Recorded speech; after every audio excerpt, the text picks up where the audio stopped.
The Wraiths were barely mentioned in Doom Eternal, their only appearance being in the first few Codex entries about the history of the Night Sentinels. But really, what the fuck actually are they? Like, seriously, where did they come from and what was their purpose? Well, today, it's time to answer that. I'm your host, Vert343, and today it's time to answer what exactly the Wraiths are. Before we start, I'd like to give a quick reminder to like, comment, and subscribe because it helps me greatly.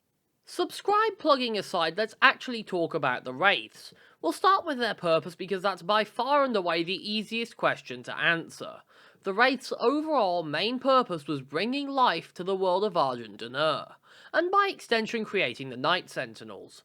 The Night Sentinels established themselves, differentiated from the feral beasts that existed across the rest of their world by their higher will, which was most definitely either intended or noticed by the Wraiths.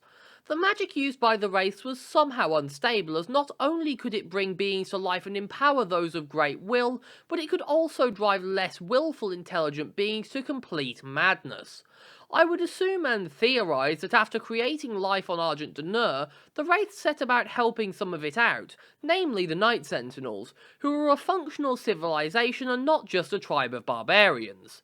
From there on out, the Wraiths served as providers of power to the Night Sentinels in exchange for protection, a deal that was only broken by the Betrayer during the Sentinel Civil War. So, we know what their purpose is, but, well, what exactly are they and where do they come from?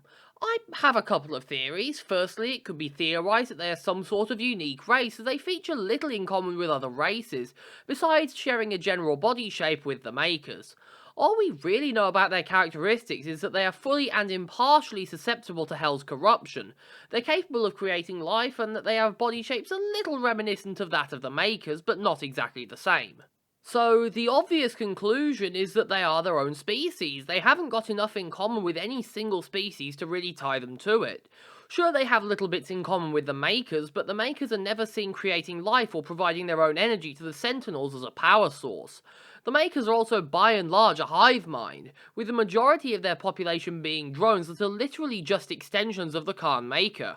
Heck, I can tie them to demons as much as Makyrs in that regard, as they enter an area, change the forms of life that exist there drastically and cause drastic changes to the landscape.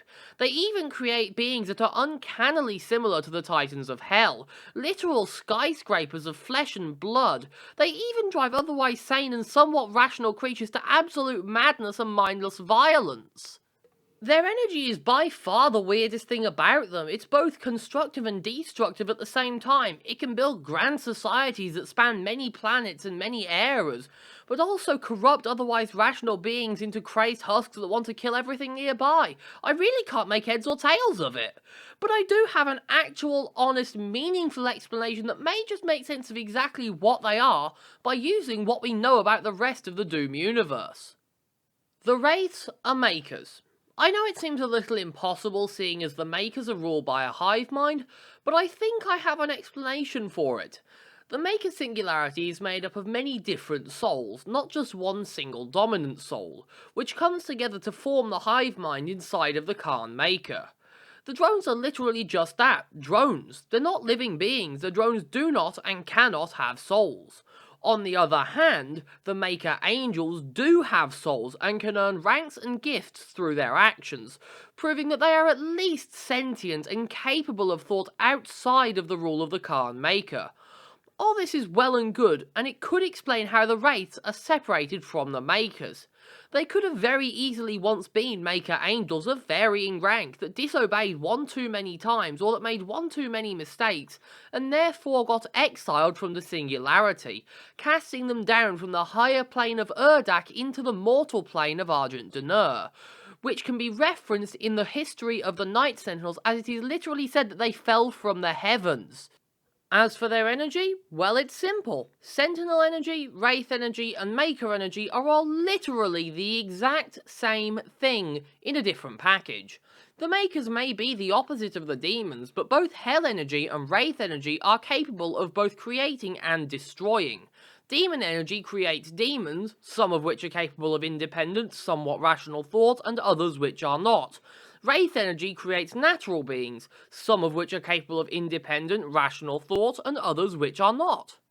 It all makes so much goddamn sense until you realise one thing.